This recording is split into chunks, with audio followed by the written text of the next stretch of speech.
जय हिंद मेरे सभी प्यारे छात्रों आज की इस वीडियो में आप लोगों को बताने वाला हूँ हिंदी 2025 क्लास 12 कक्षा 12 साहित्यिक हिंदी प्लस सामान्य हिंदी। यानी यदि आप साहित्यिक हिंदी के स्टूडेंट हो या सामान्य हिंदी के स्टूडेंट हो, दोनों आप यह वीडियो देख सकते हैं। सभी महत्वपूर्ण रस, सभी महत्वपूर्ण छंद, सभी महत्वपूर्ण अलंकार, यानी रस छंद अलंकार, रस छंद अलंकार, यही 3 टॉपिक मैं आपको इस वीडियो में बताने वाला हूँ।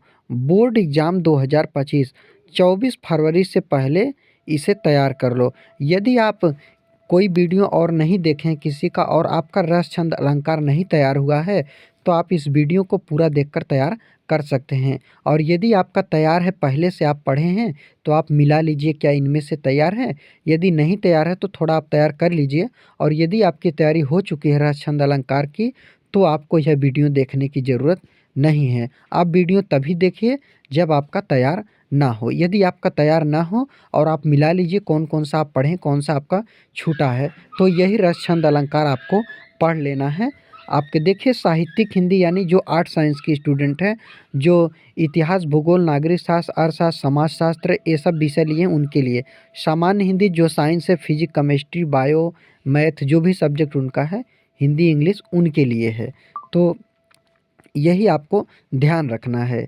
यदि आपका तैयार नहीं तो आप मिला लीजिए कौन कौन सा हमको पढ़ना है, और तैयार नहीं तो आपको पूरा याद करके जाना है। यदि पहले से तैयार हो तो सिर्फ आपको मिलाना है कि क्या मेरा कोई छूटा है। तो चलिए अब मैं आपको बताता हूँ रस और छंद अलंकार तीनों के बारे में। देखिए पहले नंबर पर आपका आता है रस। रस रस में आपको कौन कौन सा रस तैयार करना है। पहला रस आपसे पूछा जा सकता है कि श्रृंगार रस की व्याख्या उदाहरण सहित कीजिए। यानी श्रृंगार रस, आपको श्रृंगार रस देखिए, एक संयोग श्रृंगार रस, वियोग श्रृंगार रस, वियोग संयोग सिंह। जो आपका श्रृंगार रस है वह दो प्रकार का होता है, एक संयोग होता है और एक वियोग होता है। तो दोनों के बारे में आपको लिखना है। तो श्रृंगार रस का उदाहरण आपको देना है। यदि आपको स्पष्टीकरण आता है, कौन सा स्पष्टी, आप इतना तो जान सकते हैं, जानते होंगे स्पष्टीकरण। यदि आपको स्पष्टीकरण आता है तभी लिखना है, नहीं आता है तो नहीं लिखना है, केवल परिभाषा उदाहरण लिख देना है। दूसरा प्रश्न मतलब दूसरा आपका पूछा जा सकता है, दूसरा रस कौन सा है। हास्य रस का अस्थाई भाव बताते हुए उदाहरण सहित व्याख्या कीजिए। यानी इसी का सेम वही करना है। उदाहरण पहले आपको परिभाषा देना है, फिर उदाहरण लिखना है। आप प्रश्न किसी भी तरह से पूछे, परिभाषा, उदाहरण, अस्थाई भाव भी आप लिख सकते हैं। स्पष्टीकरण आपको आ रहा है तो आप लिखिए, नहीं आ रहा है तो कोई बात नहीं है। तीसरा आपको तैयार करना है, वीर रस का अस्थाई भाव बताते हुए उदाहरण सहित व्याख्या कीजिए। यह आपका तीसरा रस है। चौथा रस आपका है, यानी यह रस इस तरह से पूछा जा सकता है। मेरा कहने का मतलब यह है, इसलिए मैं प्रश्न को ही बनाकर लिखा हूँ आप लोगों के लिए। चौथा है करुण रस की सोधारण व्याख्या कीजिए। यानी करुण रस का सोधारण मतलब उदाहरण सहित व्याख्या कीजिए। इतना आप समझ लीजिए, क्या उदाहरण सहित व्याख्या, यानी आपको परिभाषा उदाहरण दोनों देना। सोधारण मतलब परिभाषा उदाहरण। ठीक। पांचवा आपका पूछा जा सकता है, भयानक रस किसे कहते हैं, सोधारण व्याख्या कीजिए। भयानक रस किसे कहते हैं, भयानक रस का यानी परिभाषा और उदाहरण आपको देना है। छठवां आपको पूछा जा सकता है, शांत रस की सोधारण व्याख्या कीजिए। अब इतने में से आपको तय करना है कि मुझसे कितना याद हो सकता है। यदि आप चाहें तो 6 के 6 भी याद कर सकते हैं। इनमें से देखिए जो आपका हास्य रस है, करुण रस है और वीर रस है, यह तीनों तो आपको ज़रूर से ज़रूर तैयार करके जाना है। बाकी और भी आपको तैयार करना ज़रूरी, इसलिए मैं आपको मात्र 11 से 12 रस होते हैं, जिनमें से मैं आपको सिर्फ 6 रस को बताया हूँ। इन्हीं को आपको याद कर लेना है। और पहले से यदि आपको कोई रस याद है तो बहुत अच्छी बात है। जो आप इसमें से, जो आपका रस छूटा है, जो आप इसमें से कोई नहीं याद कर पाए हैं, तो उसको भी आप याद कर लीजिए। यदि आपको इन सभी रसों का उदाहरण, स्पष्टीकरण, परिभाषा चाहिए तो आप इसी वीडियो पर कमेंट कीजिए। मैं आपको उत्तर सहित, अभी तो प्रश्न लेकर आया हूँ, लेकिन अगले वीडियो में मैं आपको उत्तर भी लेकर आऊँगा, उत्तर भी बताऊँगा। चलिए अब छंद की तरफ। अब देखिए रहा आप लोगों का छंद। छंद में आपको पहला छंद पढ़ना है, चौपाई छंद का लक्षण एवं उदाहरण दीजिए। चौपाई छंद का मतलब, चौपाई छंद आपको परिभाषा देना है और उदाहरण दे देना है, बस काम खत्म है। आपका 2 नंबर कंप्लीट हो जाएगा यहाँ से। यानी 6 नंबर पूछा जाएगा। रस, छंद, अलंकार तीनों को मिलाकर टोटल 6 नंबर आपके पूछे जाएंगे। दूसरा आपका पूछा जा सकता है दोहा छंद का लक्षण एवं उदाहरण दीजिए।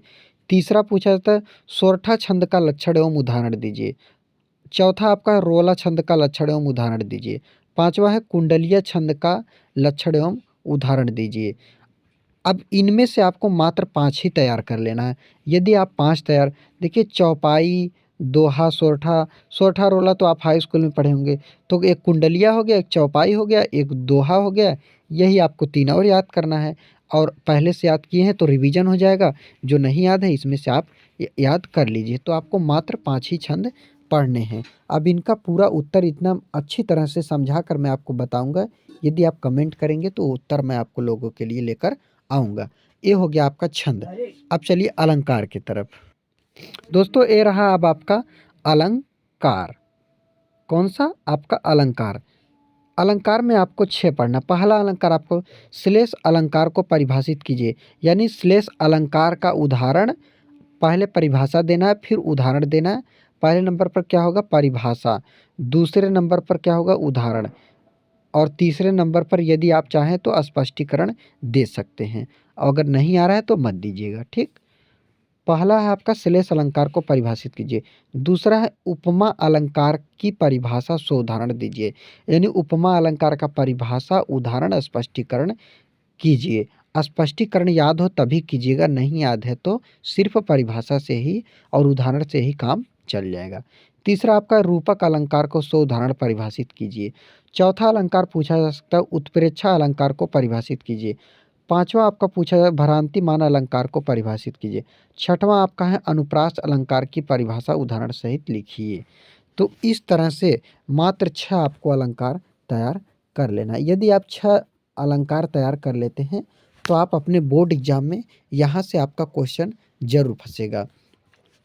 तो दोस्तों यदि आपको किसी भी सब्जेक्ट पर महा मैराथन क्लास चाहिए, important question answer Hindi English कोई भी आपका सब्जेक्ट हो, यदि आपको महा मैराथन क्लास चाहिए तो आप मुझे कमेंट कीजिएगा। मैं आपको आपके लिए 1 से 2 दिन के अंदर ही आपके लिए महा मैराथन क्लास लाऊंगा और आप अपने परीक्षा की तैयारी अच्छी तरह से कर सकते हैं। चाहे आपका कोई भी डाउट यदि आपका बचा हो तो आप कमेंट में डाउट को अपने लिखिएगा, कमेंट कीजिएगा। उसी आपके कमेंट के अनुसार आपके डाउट को मैं क्लियर करूँगा। अब देखिए महा मैराथन क्लास से होता क्या है, आपका जो महा मैराथन क्लास से यह होता है कि आपका जो पेपर पैटर्न होता है वह पैटर्न पेपर पैटर्न पता लग जाता है। तो देखिए मैं आपको यहाँ पर क्या हिंदी के बारे में बता रहा हूँ, यानी हिंदी सब्जेक्ट में। तो हिंदी सब्जेक्ट में अच्छा नंबर लाने का एक तरीका है। अच्छा नंबर आपको अगर नंबर अच्छा लाना है हिंदी में तो आपको सबसे पहले जो ज़्यादा नंबर का क्वेश्चन है, क्या है? ज़्यादा, जो आपका ज़्यादा नंबर का क्वेश्चन है, सबसे पहले उस प्रश्न को आपको क्या करना है? हल करना है।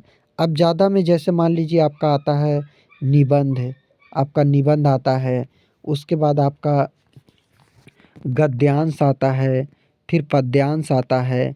ऑब्जेक्टिव पहले मत कीजिए, पहले बड़े-बड़े क्वेश्चन, गद्यांश, पद्यांश, फिर संस्कृत के गद्यांश, पद्यांश, हिंदी के गद्यांश, पद्यांश, निबंध हो गए आपके। अब आपका जो जैसे पत्र लेखन भी आपका जो अगर साहित्य सामान्य हिंदी है तो 6 नंबर का आता है और साहित्यिक हिंदी है तो 8 नंबर का आपका क्या आता है? आपका अ, पत्र लेखन आता है। क्या आता है आपका? पत्र लेखन आता है। तो पत्र लेखन पहले तो ऐसा नहीं था, लेकिन अब पत्र लेखन आ गया है, 2024 से ही लागू है। तो 25 में भी आपको पढ़ना पड़ेगा पत्र लेखन। तो पत्र लेखन से भी आपके अच्छे नंबर वहाँ से भी मिल जाते हैं। तो बड़े-बड़े क्वेश्चन ऐसे आते हैं आपके। और निबंध तो आपका हो गया। अब निबंध तो आप अपने से ही बनाकर लिख सकते हैं। निबंध, गद्यांश, पद्यांश। तो और उसके बाद आप अपना जीवन परिचय भी लिख सकते हैं। कौन-सा? 5 नंबर का आपका जीवन परिचय होता है। 5-5 नंबर का 2 जीवन परिचय आपका आता है। तो इसी तरह से आप बड़े-बड़े क्वेश्चन को पहले हल कर देंगे तो अच्छा नंबर आपका आ जाएगा। तो दोस्तों कोई भी डाउट यदि आपका हो, सभी जो क्वेश्चन मैं आपको बताया हूँ, सभी का यदि आपको उत्तर चाहिए तो आप कमेंट कीजिए। मैं आपको सभी प्रश्न का उत्तर लेकर आऊँगा, ताकि आप अपना अच्छी तरह से समझकर पढ़ लें और लिख लें। आज के लिए बस इतना ही। मिलते हैं कल की वीडियो में। जय हिंद, जय भारत।